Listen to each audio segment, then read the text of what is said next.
Se os sons das palavras francesas estivessem localizados em um local diferente das palavras alemãs na cabeça de um alemão, que entende também o francês, não deveria acontecer alguma vez como consequência de um foco de amolecimento que o alemão não compreendesse mais alemão, mas ainda compreendesse francês? Lembrei, a gente estava falando daquela questão da pessoa que aprende duas línguas concomitantes, e ela não vai esquecer a língua materna dela e continuar com a língua de segunda aprendizagem, Uhum, e que isso vai depender da prática, né? Mas uhum, a gente pode continuar aqui. Mas era disso que a gente estava falando.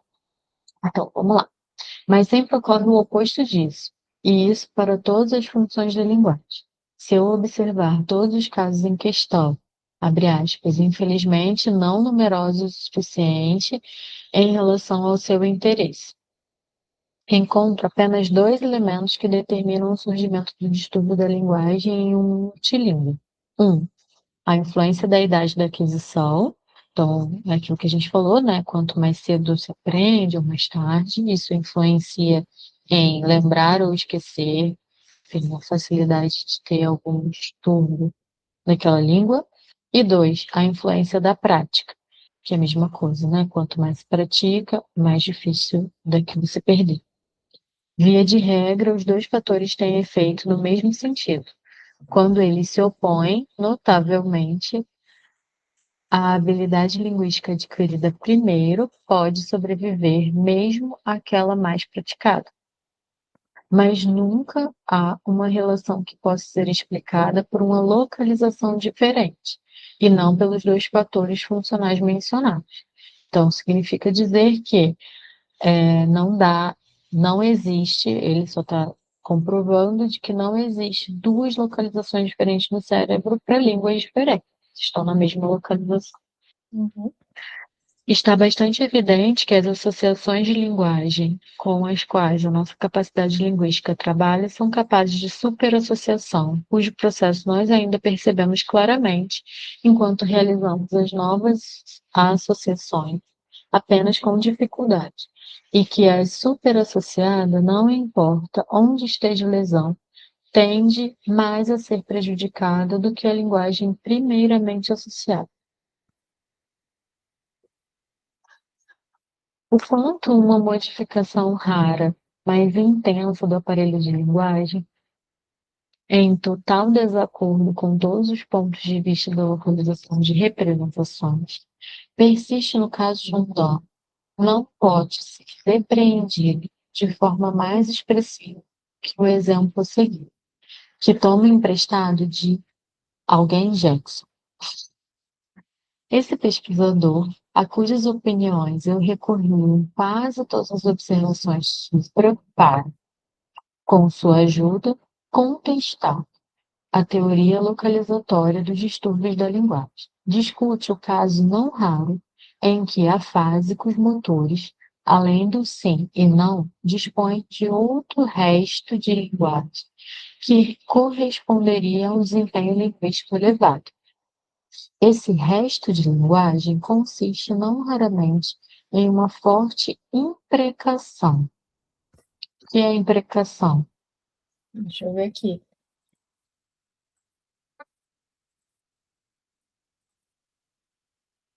Ato de amaldiçoar, praguejar ou desejar infortúnios e calamidades a alguém ou a si mesmo. Expressão de malícia ou raiva, frequentemente usado como sinônimo de praga. Praguejar. Esse resto de linguagem consiste não raramente em uma forte imprecação, tá? É Em esse uma expressão sagrado nome no... de Deus.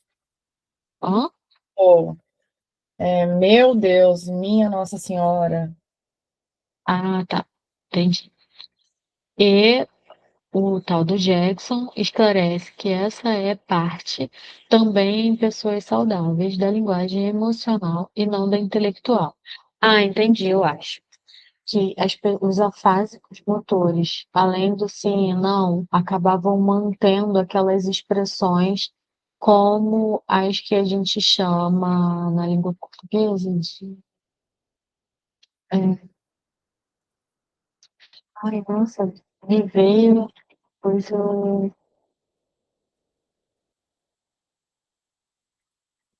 Mas como se fossem os vícios de linguagem, né? Que para qualquer coisa você usa aquela palavra.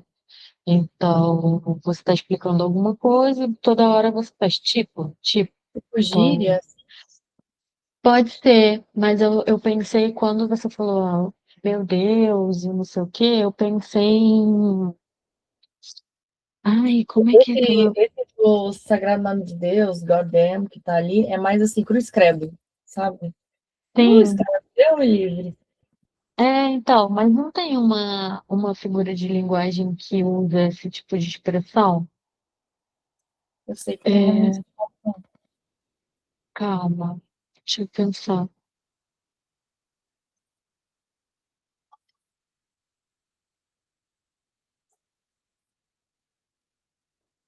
Não é onomatopeia. Aqui tá só como interjeição. Ah, não vou lembrar. Se de repente me vier, eu volto e falo. É, enfim. Mas aí mantém essas palavras, né? Que de alguma forma expressam tipo um sentimento, né? Esse resto Uhum. de linguagem consiste não raramente em uma forte imprecação, e aí que fazem parte da linguagem emocional e não da intelectual. Acho que o que me pegou foi isso, né? De ser Aqui, algo que expresse uma emoção, não necessariamente seja vinculado ao discurso intelectual, vai fazer sentido dentro daquele contexto, mas expressa uma emoção. olha como tá costuradinho com o que é o texto de Freud e com o que viria a ser o texto de Freud depois. Eu dei Uhum, uma pesquisada de novo, joguei tipo mais do que uma expressão, né? Coloquei cruz credo, Deus me livre. E pedi para perguntando assim, né, qual é a figura de linguagem que essas expressões denotam, né? uhum, Aí aqui começou a, são classificadas principalmente como interjeições, frases interjectivas, tal, tal, tal. Aí fui lendo, né, para ver se tinha mais alguma coisa interessante. E daí aqui embaixo tem similaridade com figuras de linguagem, metáfora. exato. Então, tipo, tem um que da metáfora também acontecendo, né? Que é justamente onde tem o deslizamento, né? E isso, tipo, você usar uma expressão para corresponder a alguma outra coisa que não tem um significante, né? Se a gente for ler como Lacan. Então, assim, eu continuo mantendo determinadas expressões no meu discurso, porque eu não consigo nomear aquele sentimento, aquela emoção. Uhum, Então, quando eu vou dizer alguma coisa para dar a ênfase do sentimento que eu preciso passar, eu acrescento aquela expressão. É tipo, acontece muito, por exemplo, o carioca fala muito pra caralho, e não necessariamente a gente está querendo falar do órgão sexual masculino, uhum, mas a gente quer dar uma intensidade, e uhum. dependendo do Não é contexto, vai denotativo, é ser uma. conotativa, né?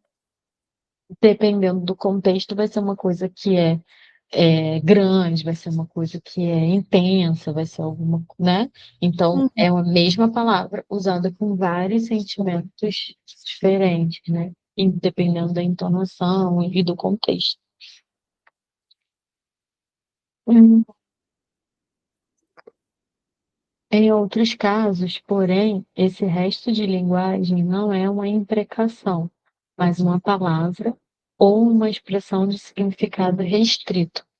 E podemos nos admirar com razão que justamente essas células ou essas imagens minêmicas tenham escapado à destruição geral. Alguns desses casos, no entanto, permitem uma interpretação bastante plausível. Por exemplo, um homem que só conseguia dizer algo como eu peço ajuda, devia sua afasia a uma briga na qual perdera a consciência após uma pancada na cabeça. Um outro tinha o estranho resto de linguagem, lista completa. Era um registrador atingido pela doença depois de ter terminado um catálogo em um trabalho exaustivo. Sabe o que E que isso me lembrou? hum, Ecolalia no autismo. tem, mas me lembrou uma outra coisa.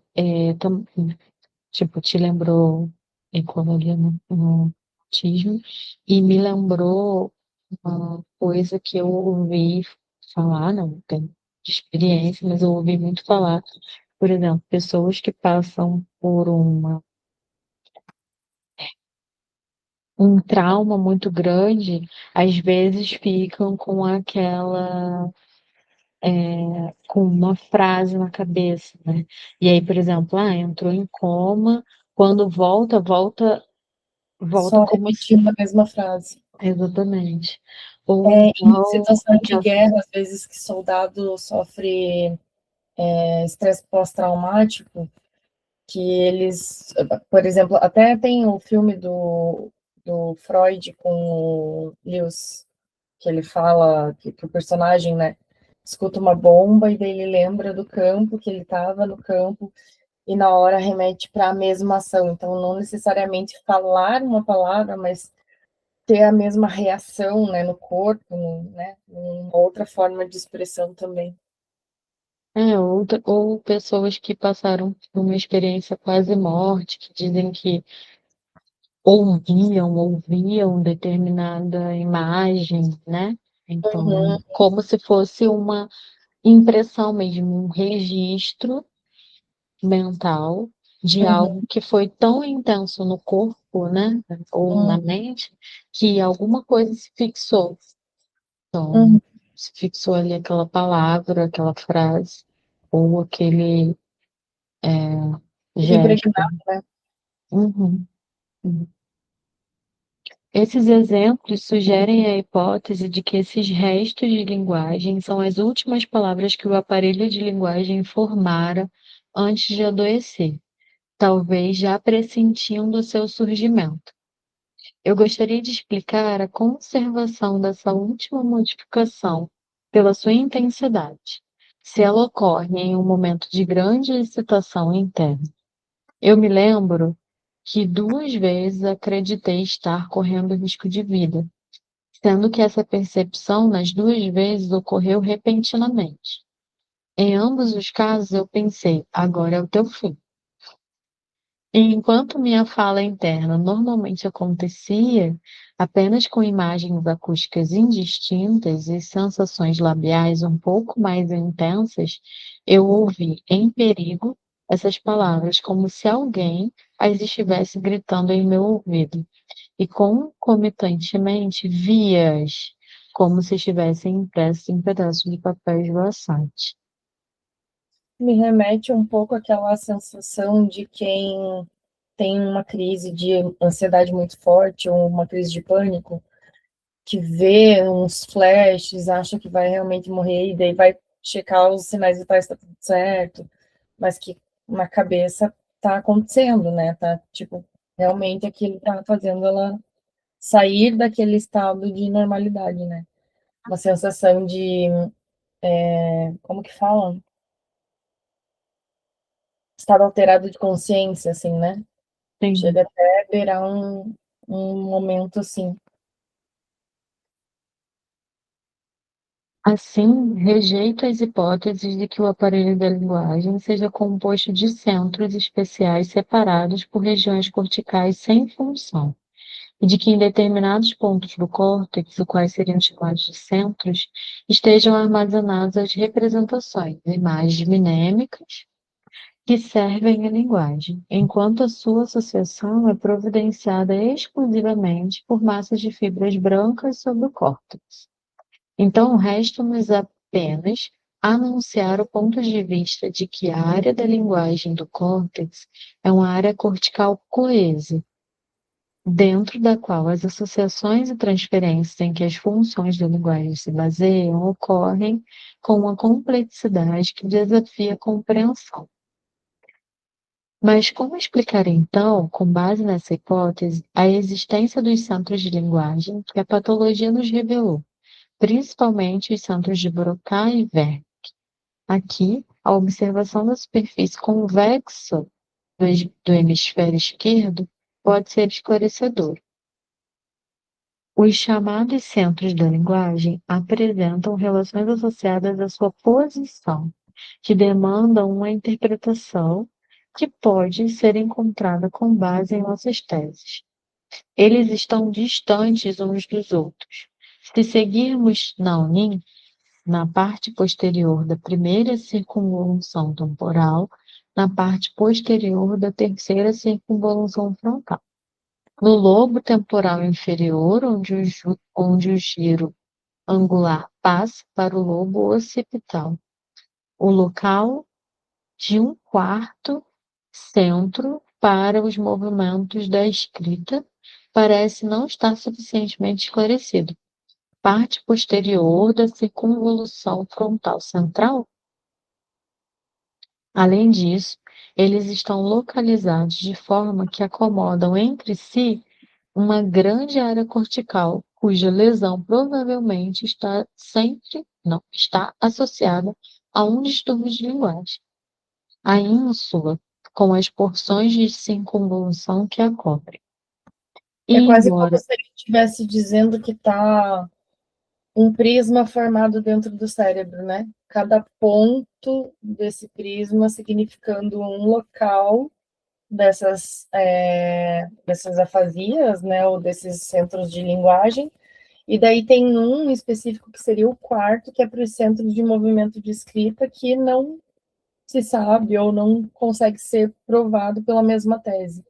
E daí ele faz a sugestão que seria a circunvolução central, porque seria o único faltante, né? Para fechar todos os lados, digamos, né, do cérebro. Ele faz um na temporal frontal, na occipital aqui atrás, né? Então ele vai tentando ligar os pontos para tentar fechar o cérebro inteiro, mas tipo uma dedução meio ilógica até, né? mas assim, o que ele está querendo dizer é, eles estão dizendo que esses centros estão um distante do outro, e como Isso. que isso seria possível, Se né? comunicarem se não tivesse algo condutor, né? Isso. Uhum. E embora não seja possível delimitar exatamente sua extensão, segundo a composição das lesões encontradas nos casos de afasia, pode-se dizer que elas formam as áreas mais externas da área da linguagem, suposta por nós, e que o distúrbio da linguagem ocorre para dentro, a partir dos centros, contra o ponto central do arco do hemisfério, enquanto do lado de fora deles ficam partes corticais, com outro significado. Se esses centros aparecem com as arestas do campo da linguagem, então deve-se ainda considerar a que outras áreas externas esses centros são adjacentes. O centro de Broca fica bastante próximo dos centros motores e dos nervos bulbares. O centro de Wernicke fica em uma região que inclui a extremidade do nervo acústico, cuja localização exata não é conhecida, e o centro visual é adjacente ao local do lobo occipital, no qual procuramos a extremidade do nervo óptico.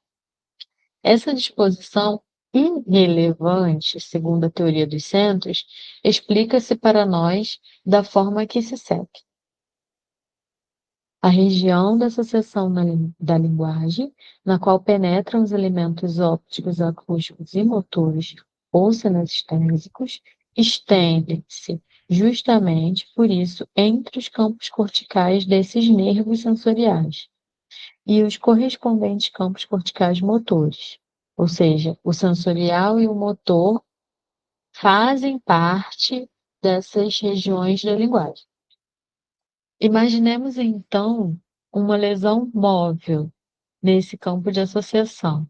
Ela terá maior efeito com a mesma extensão, quanto mais se aproximar de um dos campos corticais, ou seja, quanto mais periférica estiver na área da linguagem, da linguagem. Se tocar diretamente um desses campos corticais, então ela vai interromper um dos suprimentos da região de associação da linguagem, ou a motora, ou a óptica, ou a acústica, né? Enfim. Como um torniquete, né? Que faz ali uma supressão momentânea daquilo e Sim. interrompe uma via, não necessariamente eliminando ela, né? O elemento óptico, acústico e etc. vai faltar ao mecanismo de linguagem, já que todo estímulo associativo dessa natureza partiu do campo cortical correspondente. Se a lesão for deslocada mais para a parte interna do campo de associação, então seu efeito será indistinto. Ela não poderá, em nenhuma hipótese, eliminar todas as possibilidades de associação de uma espécie, e vai continuar vendo, ouvindo ou sentindo. Então, ela pode acabar associando com outras coisas que talvez não a linguagem. Uhum. Dessa forma, as partes, a linguagem ou a imagem acústica, né, a palavra específica, nesse caso.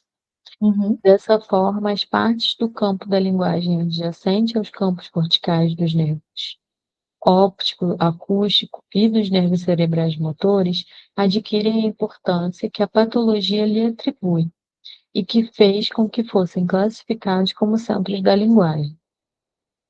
Então, não necessariamente é um centro, o que ele está dizendo, pelo menos para mim, é que não necessariamente é um centro da linguagem, talvez seja um centro de percepção óptica. E por você não estar conseguindo perceber opticamente, se é que essa palavra existe, você não consegue associar isso a uma palavra. E aí não faz essa conexão. Não sei se isso faz sentido. A impressão que eu tenho na formação da imagem, você precisa que ela faça um determinado caminho para chegar à formação da imagem de fato, né? Então, vai entrar uma determinada quantidade de estímulo, para daí ser transformado numa conexão sináptica e formar a imagem. Se tiver no nervo aquela interrupção ali, ele vai ter o estímulo, mas ela não vai formar a imagem. Ou vai ter uma imagem que não vai ser captada pelo estímulo, porque, né, ou não vai enxergar e vai continuar tendo a memória, por exemplo, a imagem minêmica disso, ou, por exemplo, conseguir enxergar, mas não conseguir lembrar sobre o que se trata ou lembrar de ter visto. Sim. Então, essas regiões, elas estão associadas e a interrupção de uma delas não impede que a outra fique sendo executada, mas pode ocorrer de uma funcionar e a outra não, né? Tipo, Influenciar no funcionamento da outra. processo. Elas são independentes, né, digamos assim. Uhum, Por mais que estejam conectadas, são independentes. entendi. Essa importância, no entanto, aplica-se apenas à patologia e não à fisiologia do aparelho de linguagem, pois não se pode afirmar que neles ocorrem processos diversos ou mais importantes do que naquelas partes do campo da linguagem cuja lesão é mais bem suportada. Esse ponto de vista é consequência direta da recusa de separar o processo da representação daquele da associação e de localizar ambos os processos em locais diferentes. Então, a representação e a associação estariam no mesmo local, enquanto os outros teóricos dizem que eles estão em locais separados. Uhum.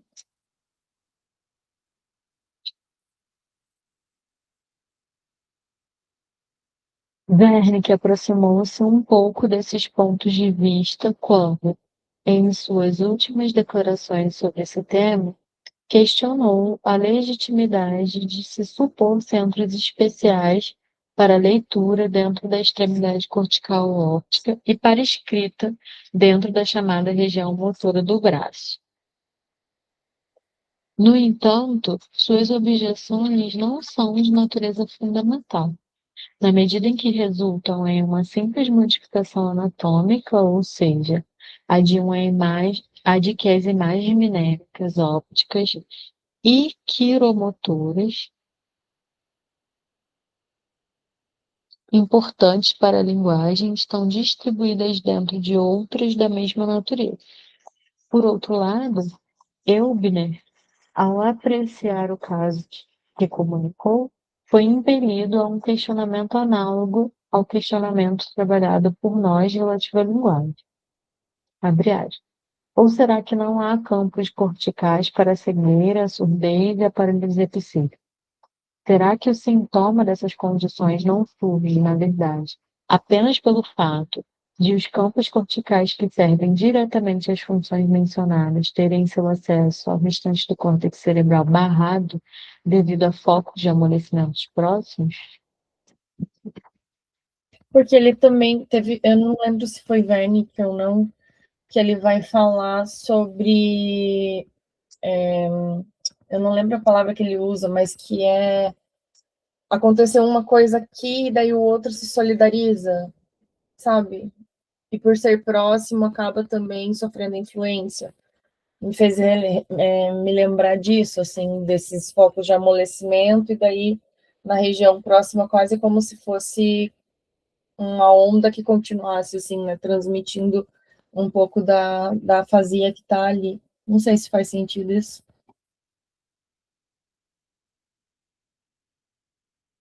Será que o sintoma dessas condições não surge, na verdade, apenas pelo fato de os campos corticais, que servem diretamente para as funções mencionadas, terem o seu acesso ao restante do córtex cerebral barrado devido a esses focos de amolecimento próximo? Então, está chegando lá o estímulo, por exemplo, óptico, né, uma imagem, está chegando o estímulo, e daí, ao invés de ter uma interrupção, tem um amolecimento nessa parte onde deveria passar a informação. Daí, por Uhum, conta disso, é que a mensagem não chega. Como se sim. fosse. Mas querendo ou não, acaba sendo uma interrupção. Hum, sim. Nós ainda temos de resolver duas considerações que poderiam se voltar contra o valor de nossas concepções dos santos. Se a destruição da parte da área da linguagem que toca diretamente um campo cortical do nervo óptico acústico da mão, língua, etc., tem as consequências aqui descritas para a função da linguagem apenas porque, com isso, a ligação com os estímulos associativos ópticos, acústicos e outros foi interrompida. Então, a destruição desses campos corticais deveria ter a mesma consequência para a linguagem. Isso, no entanto, contradiria diretamente nossas experiências e comprovam os sintomas locais de todas as lesões desse tipo sem distúrbios da linguagem. Ou seja, não é só porque a pessoa não enxerga que ela não consegue falar, né? Uhum, Ou porque ela teve uma paralisia na mão que ela não consegue falar. uhum, uhum. Porque está ligado à escrita e tal, não quer dizer que, por ser referenciado à linguagem, Sim. acho que mais até exato, assim, não é porque ela não consegue falar que ela não consegue engolir. Tipo, porque o mesmo local teria sido afetado. Uhum, uhum, uhum. Hum, Isso, no entanto, contradiria diretamente nossa experiência e comprovam os sintomas locais de todas as lesões desse tipo sem distúrbios mentais. Essa primeira objeção resolve-se facilmente se considerarmos que todos os outros campos corticais existem nos dois hemisférios. O campo de associação da linguagem, porém, só está organizado em um hemisfério. A destruição de um campo cortical óptico, por exemplo, não vai prejudicar a utilização dos estímulos visuais para a linguagem, ou seja, a leitura, porque o campo da linguagem mantém a ligação estabelecida, dessa vez através de fibras brancas cruzadas. Com o campo cortical óptico do outro hemisfério. Mas se a lesão se aproximar do limite do campo cortical óptico, então há alexia, porque não apenas a ligação com o campo cortical óptico do mesmo lado, mas também a cruzada pode estar interrompida. Foi ok? Uhum.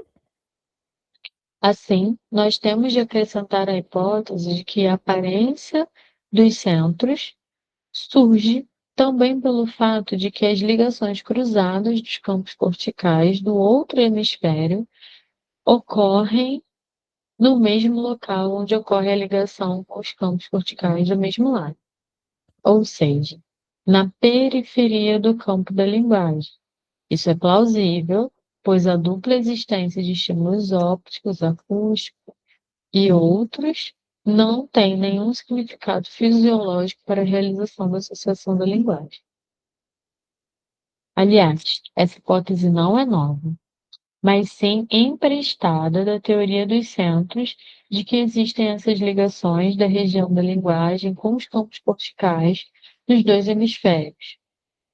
As relações anatômicas da associação cruzada, aliás, ainda não estão esclarecidas e poderão explicar, quando conhecidas, algumas peculiaridades quanto à posição e à extensão de centros aparentes, assim como algumas características individuais dos distúrbios da linguagem. 2.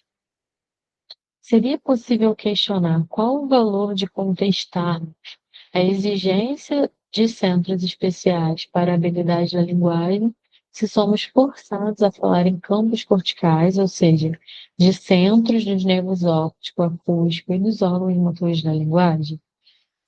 Nesse ponto, podemos retrucar que pontos de vista semelhantes poderiam ser repetidos também para os outros chamados centros sensoriais e motores, mas que não se pode contestar a existência de campos corticais, mesmo aqueles mais bem delimitados para outras funções, porque eles podem ser caracterizados anatomicamente pela presença da extremidade do nervo sensorial ou da parte correspondente da via piramidal em determinadas regiões do córtex cerebral.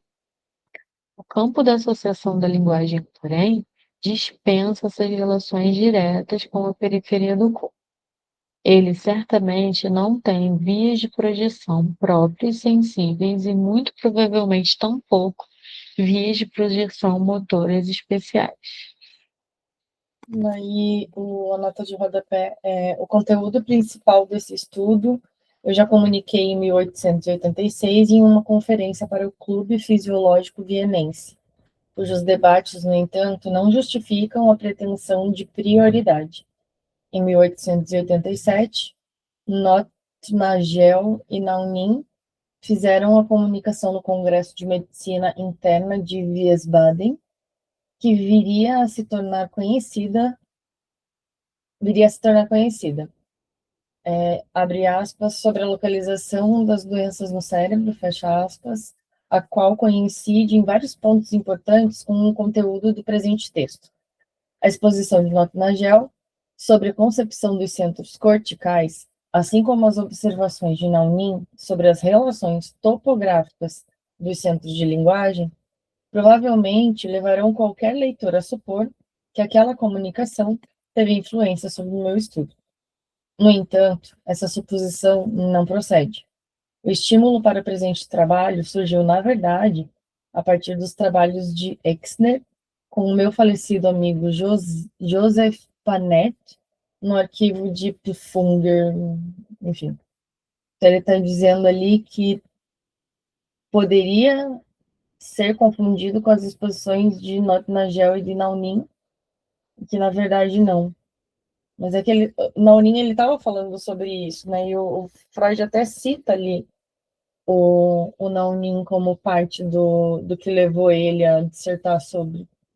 Eu acho que tem alguma briguinha aí no meio, ele não quis dar braço torcer. Que para adicionar isso como nota de rodapé, só para falar não foi dele? Bem cara do Freudinho, né? Não foi, gostei.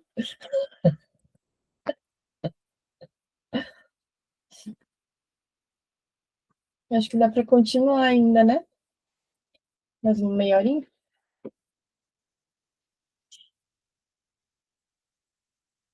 Tô tentando ver se eu consigo capturar aqui a ideia, mas vou continuar, depois eu volto a pensar sobre isso. Oi? O que que você pensou? Desses dois pontos, tipo, é,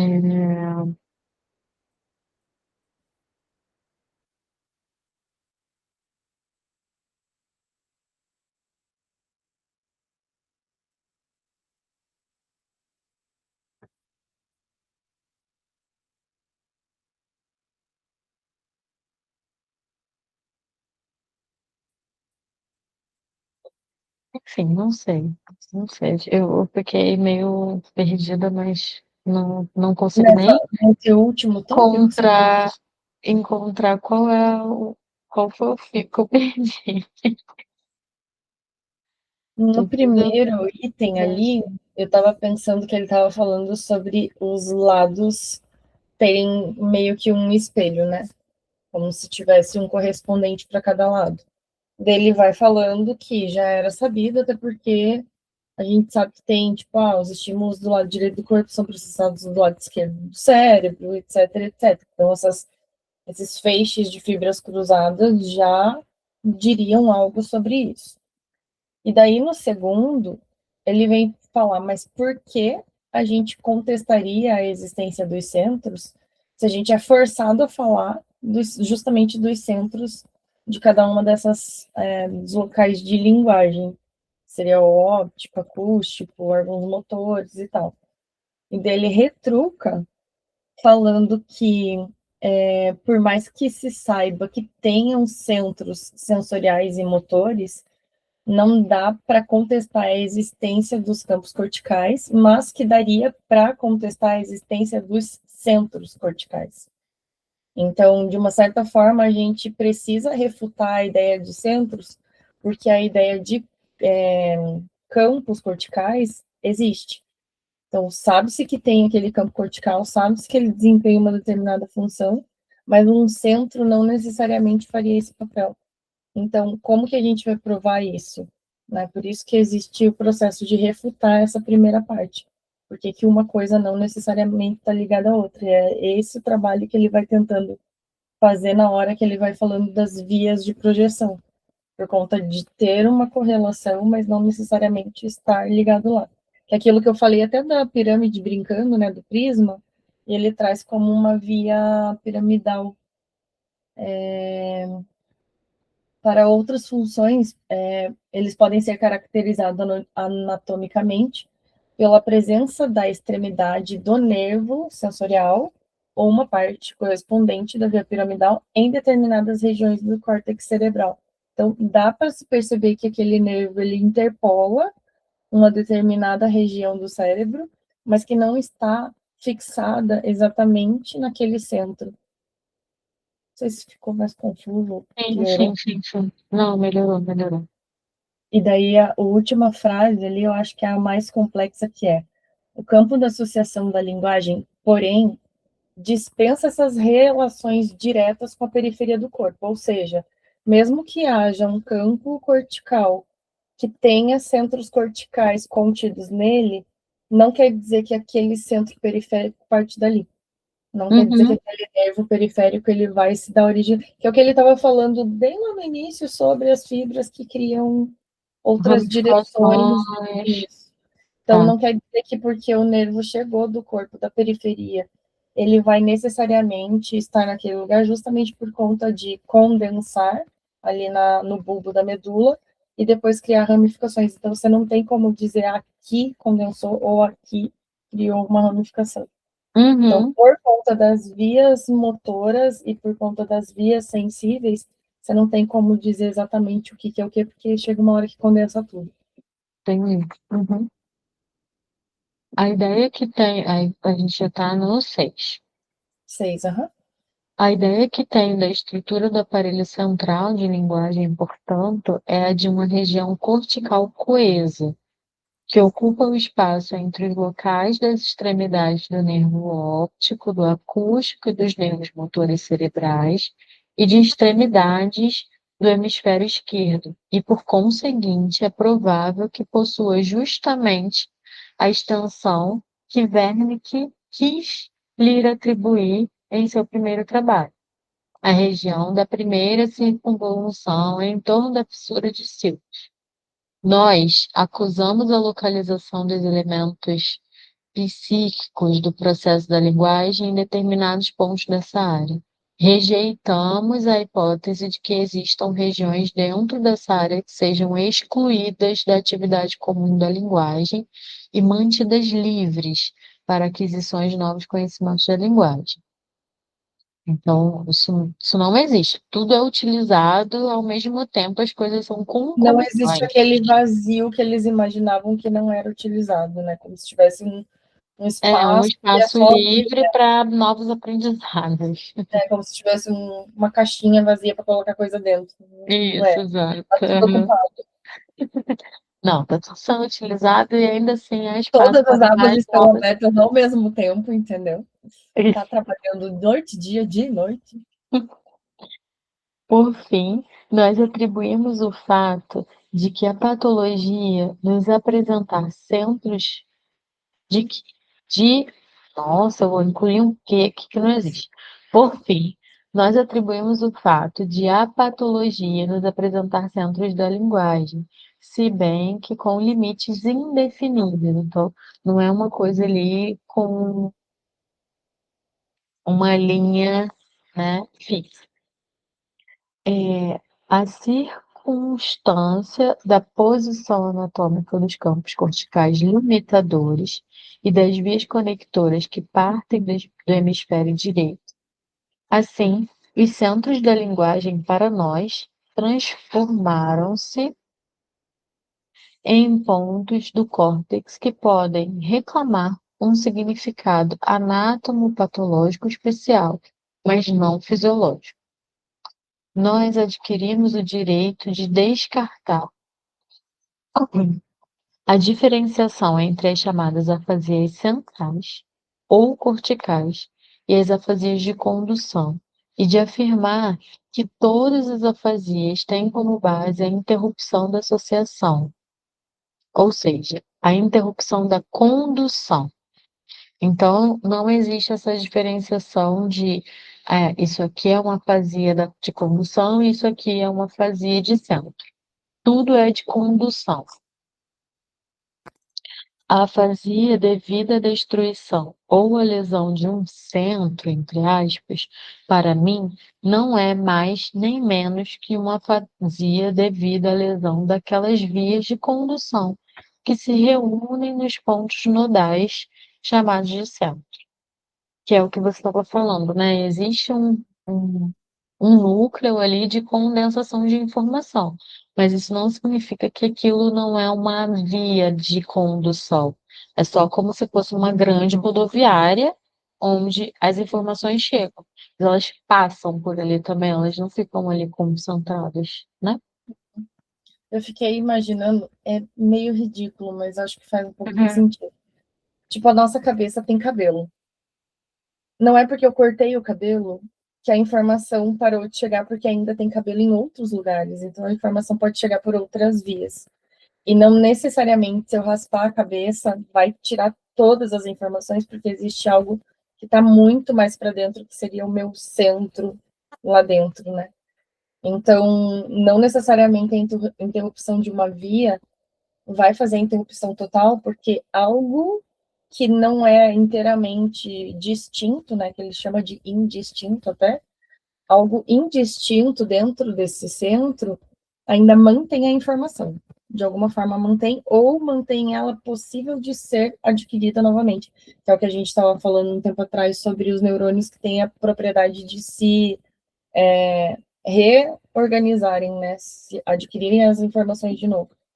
Então, não necessariamente que uma afasia de um centro, uma afasia de uma via é a afasia de um centro. Ela pode ser ambas ou pode ser nenhuma, né? Uhum. Sim. Não existe distinção entre uma e outra. A afasia devido à destruição ou à lesão de um centro, para mim, não é nem mais nem menos do que uma afasia devido à lesão daquelas vias de condução que se reúnem nos pontos nodais chamados de centro. Nós também afirmamos que toda afasia deve ser relacionada a um distúrbio no próprio córtex cerebral, diretamente ou surgido por efeito à distância, o que é o mesmo que afirmar que a área da linguagem não possui nenhuma via específica de condução aferente e eferente que chegue até a periferia do corpo. A comprovação dessa afirmação está no fato de que lesões subcorticais, ou seja, nas camadas inferiores, que chegam à periferia, não podem causar nenhum distúrbio da linguagem se separarmos a anartria dos outros distúrbios da linguagem, segundo a sua definição. Anartria. Perda da articulação das palavras em virtude de lesão central ou no nervo do hipoglosso. Na psicolinguística, é a afasia de expressão em que se dá a perturbação na prolação de fonemas ou uma sequência deles. Então, artria de articular, né? E de não ter a articulação desses fonemas em sequência, lógico, né? Tipo cebolinha que troca o R. Tipo isso, eu acho.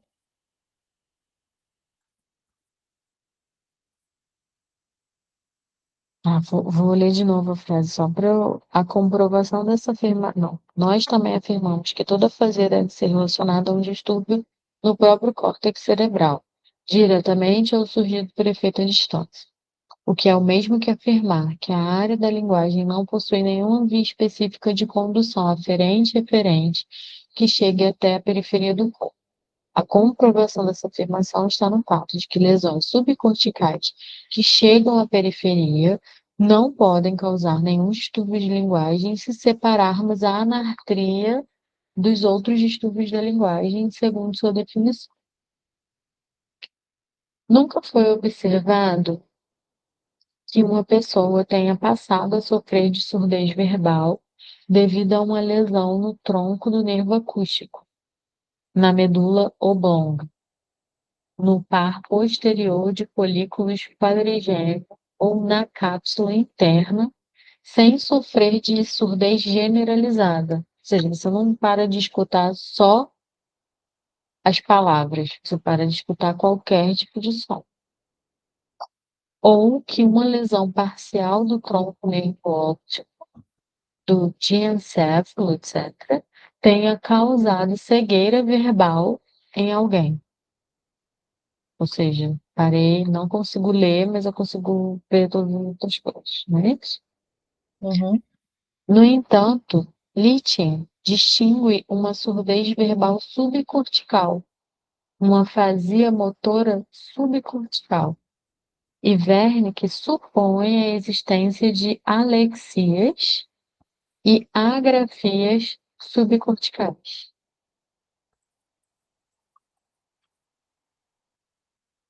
Agrafias deve ser a impossibilidade de escrever, né?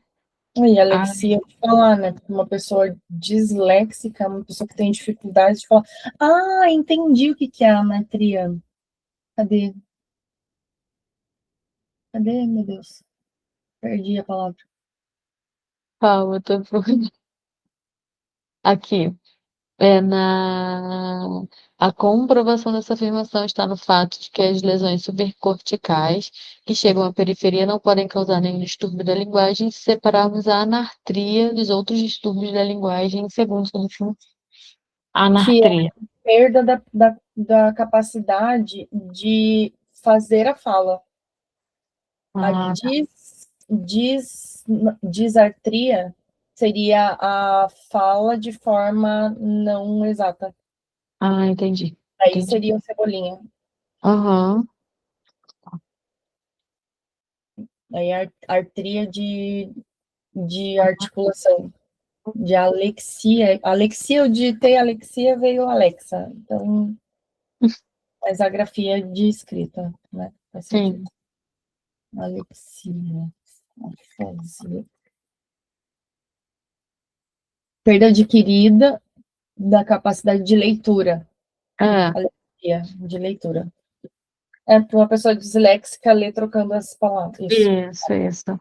Então, o Wernicke supõe a existência de uma perda, né, de capacidade de ler e da perda de capacidade de Diz- escrever a partir de uma lesão subcortical. Uhum. Eles não atribuem essas formas de distúrbio da linguagem a lesões nos feixes subcorticais de associação, que, segundo o nosso ponto de vista, não são diferentes dos feixes de associação que passam no próprio córtex, mas sim a lesões das vias da linguagem radiais, ou seja, aferentes e eferentes. Assim, agora temos a tarefa de nos aprofundarmos na análise desses distúrbios subcorticais da linguagem. As duas ao mesmo tempo, ou seja, aferente a cabecinha junto. Ai, não é possível. Porque ele acabou de falar que não existe uma via aferente e eferente que chegue até a periferia do corpo. Mas o Wernicke, bendito, lá atrás, estava dizendo que existia essa possibilidade por conta dessas vias, né, aferente e eferente. E aí ele diz: vamos nos aprofundar então nessas lesões subcorticais. Eu lembro que ele falou, dado toda essa explicação aqui, eu vou começar a falar o que eu acho. E ele continua citando os caras que ele já falou que ele não concorda. Ele continua, a gente passou um capítulo inteiro, nós estamos no 6 já, e ele continua falando. Mas lembrando que eles falaram errado. Sabe? Tipo, amigo, Desapega, OLX, porque pega, você já entendemos, a gente já entendeu. Pode ir para o seu objetivo.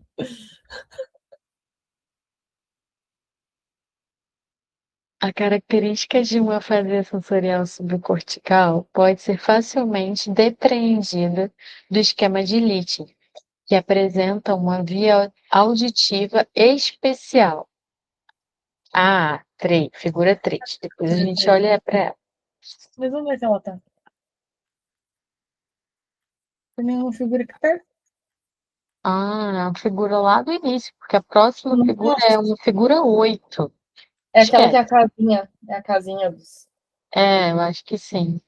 Eu me perdi, cara. É, eu acho que é a casinha. Então, vamos lá. A característica de uma afasia sensorial subcortical pode ser facilmente depreendida do esquema de Litting, que apresenta uma via especial A para a linguagem.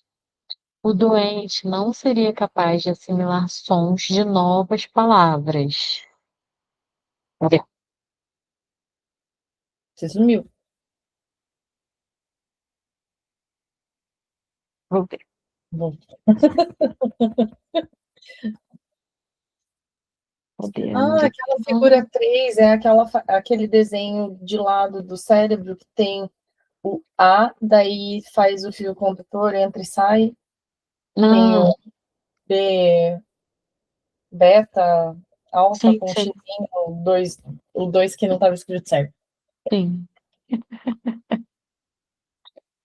O doente não seria capaz de assimilar sons de novas palavras, mas ainda dispõe das imagens acústicas e executa todas as funções da linguagem de forma perfeitamente correta.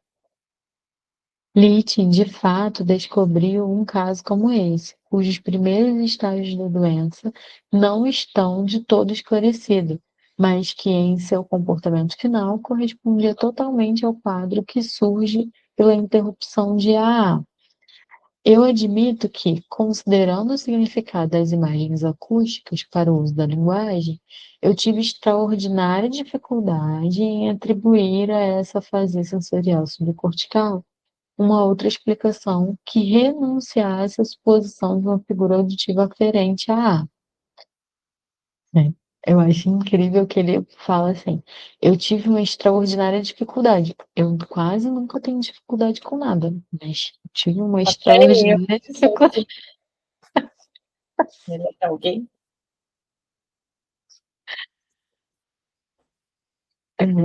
Cala de boca. Eu já estava a ponto de explicar esse caso de Lynch com uma independência individual dos outros elementos da linguagem das imagens acústicas, pois o doente era um jornalista extremamente culto. Mas isso teria de ser visto com razão como um subterfúgio. Ou seja, já que eu não entendi, eu vou explicar dizendo que é uma coisa específica deste indivíduo. Mas essa explicação é apenas uma fuga para eu dizer que não entendi,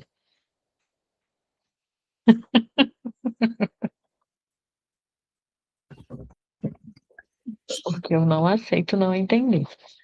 E aí busquei casos semelhantes na literatura.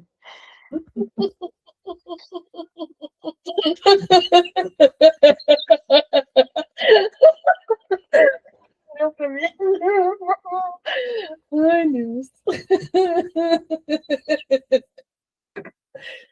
Brasil, nós vamos ter que cortar isso tudo aí. Ai, minuto, sei lá, 40 do negócio. Ai, chorei rindo aqui. Por isso busquei casos semelhantes na literatura. Wernicke registra, por ocasião de sua discussão do trabalho de Littgen, que fizeram uma observação bastante análoga e pretendia comunicá-la nos relatórios contínuos de sua clínica. Contudo, eu não consegui encontrar essa comunicação na literatura. PS na revisão. Após uma solicitação privada à clínica de Breslau, obtive a resposta de que os casos abordados por Wernicke no contexto mencionado realmente ainda não foram publicados. Ou seja, ele foi atrás da editora e falou assim: oi, tudo bom? Eu quero esse caso aqui que ele disse que ia publicar. Não prometeu? Não tá aí? Agora eu quero. Por Eu outro fico lado, se o Freud ele era obsessivo ou era histérico. Ele precisava demais, velho. deparei com um caso de Giraldot, É só o nome do texto. que apresenta pelo menos uma grande semelhança com o de Littgen. A doente, Bucknet, minha tela ficou até azul. Caraca, Nem ficou mesmo a tela tão, aguenta com essa. ficou tão negócio esquisito aqui. Meu Deus. Não, voltei. A palavra proibida da sua câmera é booknet.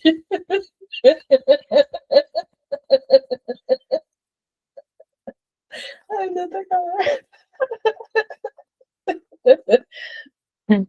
A doente não apresentava nenhum distúrbio em sua linguagem, mas também sofria de alto grau de surdez verbal, sem que fosse surda. Apesar de que a constatação desse último ponto deixa um tanto a desejar.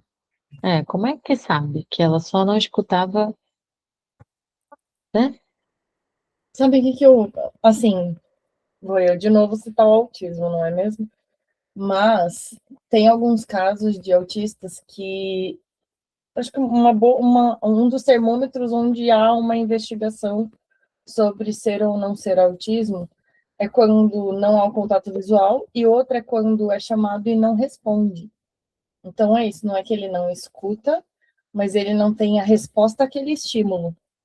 Então não quer dizer que ela não escutava ou que ela tinha uma surdez como distúrbio, né? Uma surdez completa, mas que talvez existisse essa coisa de não responder ao estímulo. Pode ser, é uma suposição, não se sabe, né? Então não tem como constatar. Igual ele fala que a constatação deixa um tanto a desejar, porque realmente dá pra saber se ela realmente não escutava ou se ela só não queria responder, entendeu?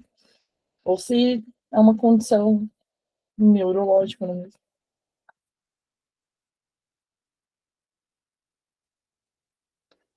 Tava sem microfone. Mas sabe o que Hã? eu pensei? Tava sem microfone, tava falando aqui sem microfone. Ah, O que eu pensei nesse caso de talvez, porque é um texto muito anterior, mas talvez ser uma histeria também. Um tipo de histeria daquele. Porque era sono, não é um tipo de conversão. seria tipo um processo inverso do que a gente viu acontecer nos casos que são relatados de histeria, né? Porque existe aquela coisa do expansivo da histeria, que foram os casos relatados. Mas o introspectivo também é uma conversão, né? Também pode ser um tipo de conversão que é o extremo oposto, né? Não para fora, mas para dentro, né? É, Implodido, ou foi o que eu pensei, eu não sei se faz sentido, sabe? faz um Mas tipo, pouco. ele não estava estudando isso ainda, muito menos esses outros caras anteriores a ele. Esse é um texto muito antes dele estudar a histeria especificamente. E aí eu penso, será que esses casos já não eram, de alguma forma, uma conversão histérica? Por exemplo, foi muito difícil para ele entender isso, de tipo, uma pessoa que só não escuta, só não tem escuta verbal, mas tem outras escutas. Porque tem até o caso da menina, o caso da menina que não falava, que voltou a falar, não, não é esse caso de histeria, eu não lembro qual que é o caso, Lucy. É, eu acho que sim. Não sei qual é também, Mas tem um caso desse que é da menina que não falava e que voltou a falar o contrário, não, não vou lembrar agora exatamente. Que faz sentido e que era histeria. Então, não sei, meio pensei nisso que, né? pode sim. Até porque ele fala, a contestação desse último ponto deixa um tanto a desejar. Tipo, como que se comprova É, que porque ele está ela tentando fazer uma leitura neurológica aqui, né? exatamente? Então, é uma leitura neurológica. Então, dentro da neurologia, dentro da medicina, tratando das questões fisiológicas, biológicas, corpo, etc., e não psíquico exatamente. Ele está Uhum, tentando pensar fora da caixa, mas ele ainda não descreve psiquicamente. Eu acho que a partir dele começa a puxar o fio lá na frente quando ele vai falar de histeria, assim. Faz sentido, né? Faz né? sentido. Ela tinha, no mínimo, dificuldade de ouvir palavras. No mínimo era isso. Compreendia perguntas que lhe eram dirigidas, mas somente se as pessoas fossem se as mesmas fossem repetidas várias vezes diante dela. E em muitos casos, nem mesmo assim entendia. Se ela compreendia e respondia uma pergunta, então todas as respostas posteriores continuavam essa linha de pensamento, uma vez estimulada, sem considerar as perguntas feitas posteriormente. A diferença entre os dois casos diminui ainda mais se considerarmos que a doente de Lytton apresentava um comportamento diferente de outros com surdez verbal. Ele não se esforçava por compreender as perguntas que lhe eram dirigidas. Aí eu acho que essa daqui fica mais próximo do que você trouxe, né? Não dava resposta nenhuma e parecia não querer voltar a sua atenção para o que for ouvido. Uhum. Talvez o doente, com esse comportamento intencional, tenha dado a impressão de sofrer de uma surdez verbal total. Enquanto em outro caso teria sido demonstrado que sua compreensão da linguagem, como a da Burkinabe lá, podia ser forçada por meio de repetidas demandas imperativas.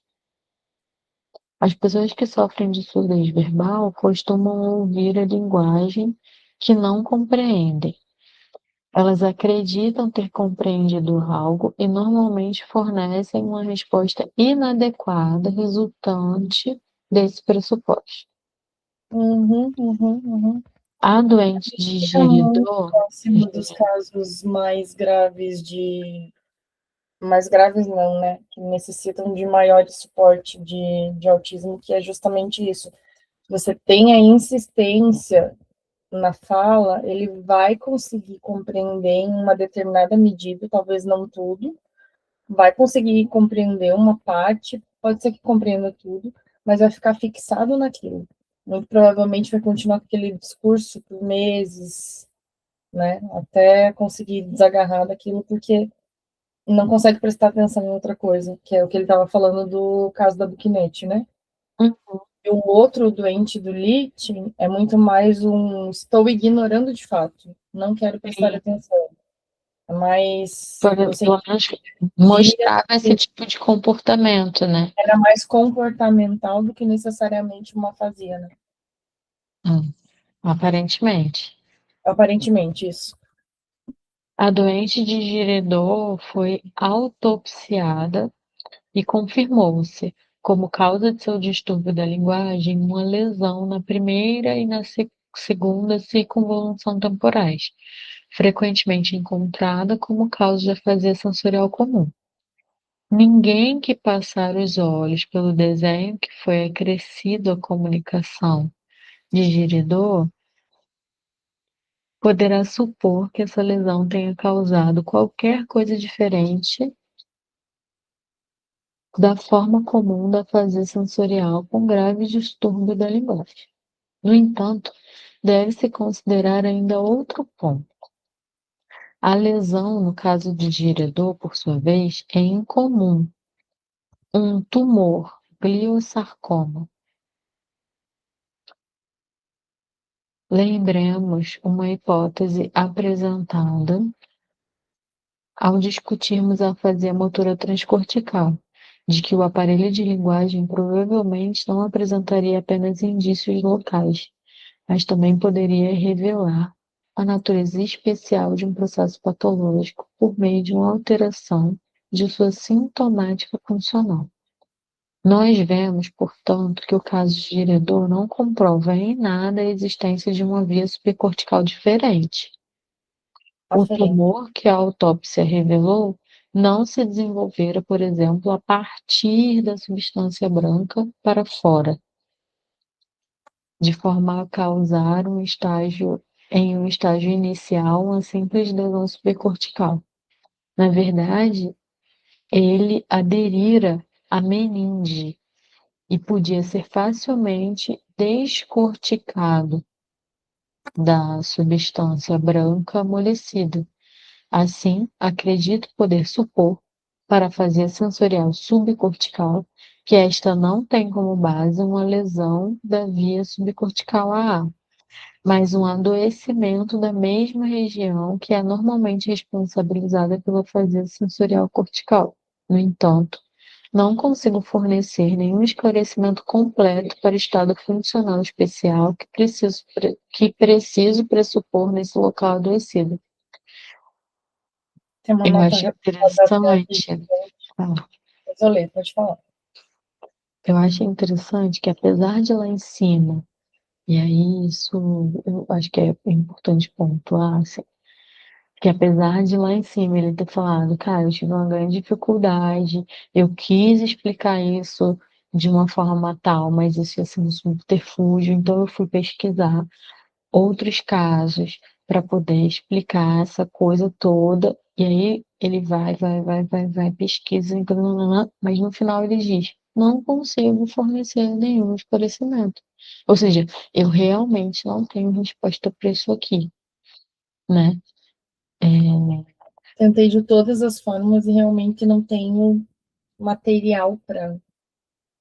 Me falta é, ferramenta, sabe aquela coisa de me falta ferramentas para poder produzir aqui? exatamente. E assim, por mais que ele fosse e demonstrasse isso de alguma forma, né? É, altamente,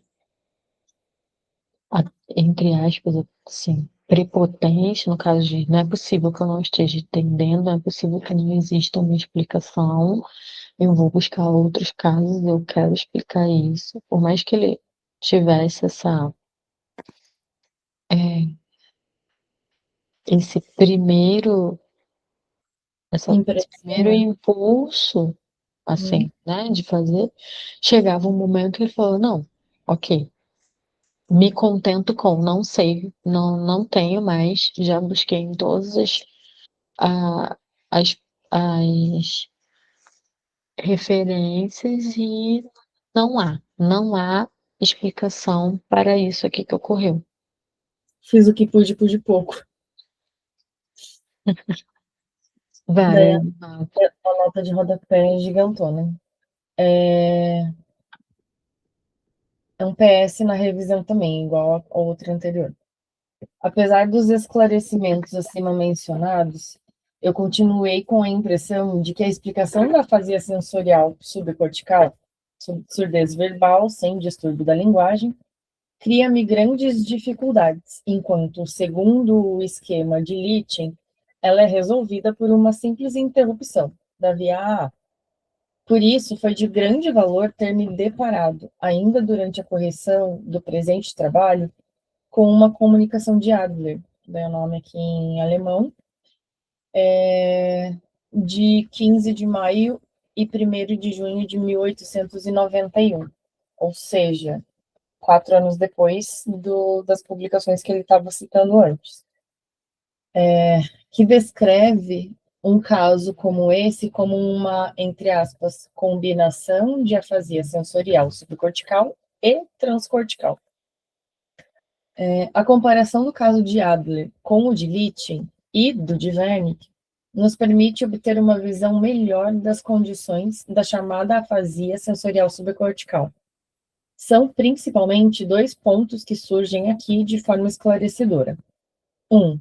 Litchen menciona a possibilidade de que seu doente devesse ser declarado portador, entre aspas, de um leve grau de surdez. Ademais, as informações sobre a sua capacidade auditiva não estão completas. O doente de Wernicke tinha um defeito para tons altos, o doente de Adler apresentava uma diminuição indubitável de capacidade auditiva, que, segundo o autor, muito provavelmente era causado por um distúrbio do aparelho auditivo condutivo. A partir disso, revela-se a probabilidade de que, assim como nos casos de Araldi mencionados posteriormente, uma surdez comum de origem periférica ou central não tenha ficado sem influência sobre o quadro da doença. 2. Mais decisiva é ainda a seguinte concordância, surgida não por acaso. Ambos os casos, de Litchen e de Adler, a curta comunicação de Litchen não menciona esse ponto. Tiveram o quadro da afasia sensorial subcortical, então nos dois casos tiveram esse quadro da afasia sensorial subcortical apenas depois de acessos repetidos de adoecimento do cérebro, dos quais, no mínimo, um afetou o hemisfério direito, que não serve à função da linguagem, pois o doente de Litchen apresentava uma paresia facial do lado esquerdo, e o de Adler, uma hemiplegia do lado esquerdo. Adler também destaca essa coincidência. Então, ambos do lado esquerdo tiveram alguma coisa do lado periférico, né?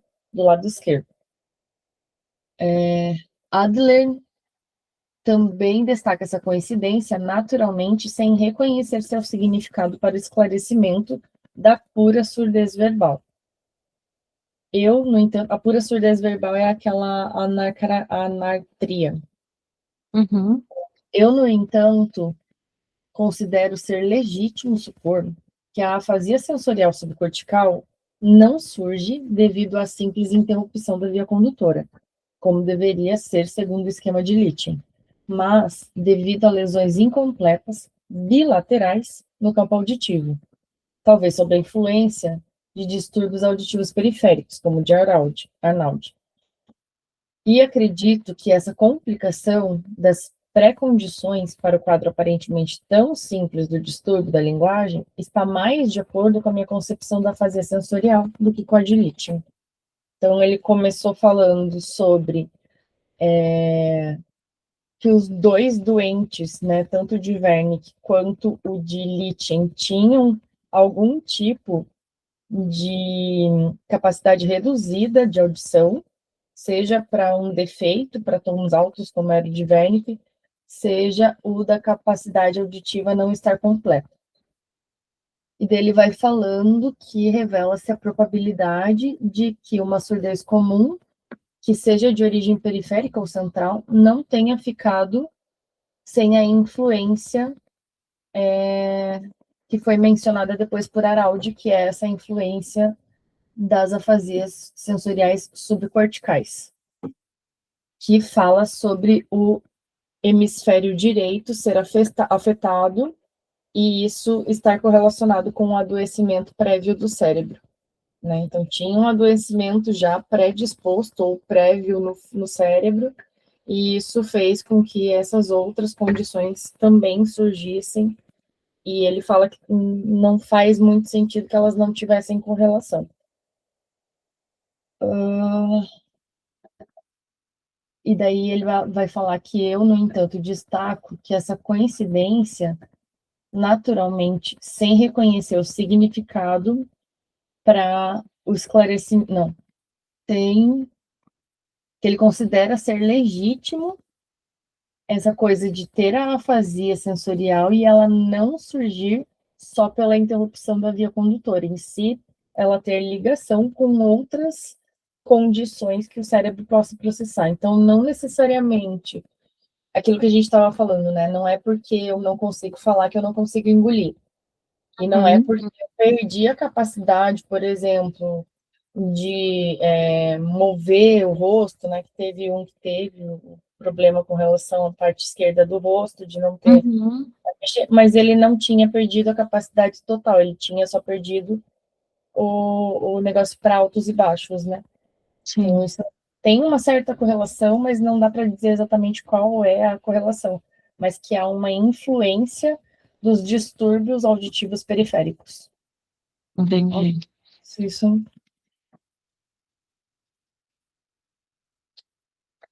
Que daí ele, nossa, ele tá citando umas coisas que, tipo, ele fala que nem esse Araldi, não tá Uhum. nem citado no texto. Ele fala, ai, depois o cara falou e É, ouvi numa eu acho que conferência, foi num continuou. congresso, eu vi, sabe?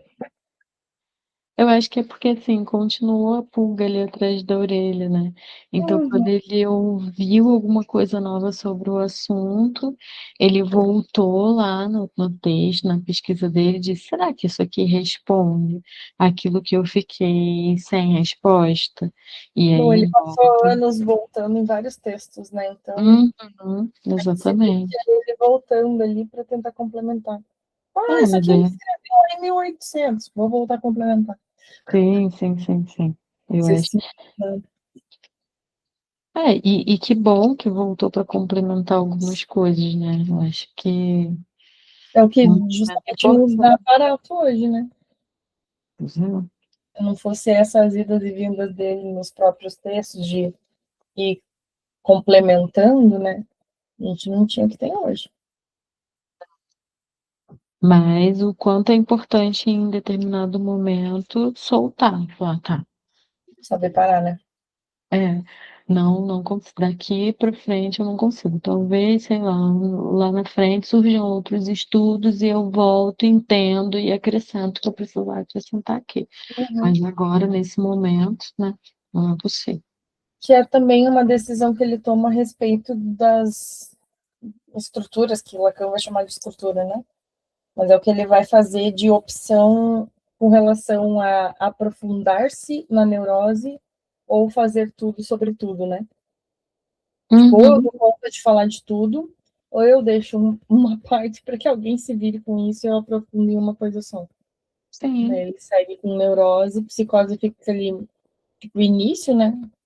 Um pé de meia ali para Lacan, só para chutar um pouco.